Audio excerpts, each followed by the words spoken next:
చక్కవంటూ నకిలీ లిక్కర్ కేసును అడ్డు పెట్టుకుని అరెస్టులు చేయడం దారుణమని వైసీపీ ప్రధాన కార్యదర్శి సతీష్ రెడ్డి ప్రభుత్వంపై మండిపడ్డారు.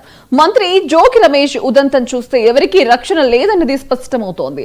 సిట్ అధికారులు లిక్కర్ మాఫియా నిర్వాహకుడు జనార్దన్ రావు స్టేట్మెంట్ తో అరెస్టులు చేయడం దారుణమని సతీష్ రెడ్డి విమర్శించారు. తమ్మళ్లపల్లె టీడీపీ నాయకుల కనుసెన్నల్లో జరిగిన వ్యవహారంలో నిస్సిగ్గుగా జోగి రమేష్ ను ఇరికించడం దుర్మార్గమని సతీష్ రెడ్డి ఆరోపించారు.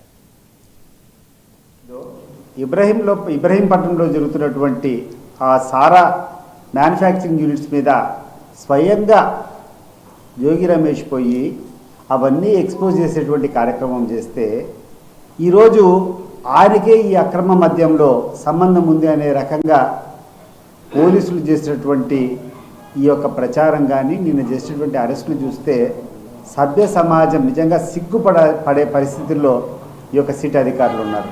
ముఖ్యంగా ఒక దోషి ఎవరైతే అక్రమాలు చేశాడో, ఎవరైతే అన్యాయం చేశాడో, ఎవరైతే ఈ యొక్క లిక్కర్ స్కామ్ పాల్పడినాడో తెలుగుదేశం పార్టీకి సంబంధించినటువంటి ఆ జనార్దన్ రావు అనేటువంటి వ్యక్తి ఇచ్చినటువంటి ఒక స్టేట్మెంట్ని ఆధారంగా అరెస్ట్ చేయడం అనేది చాలా దారుణం.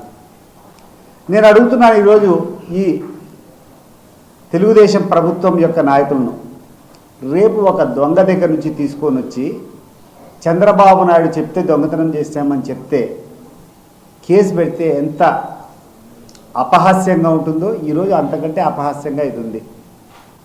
అసలు దీనికి ఒక కొలమానం ఏంది?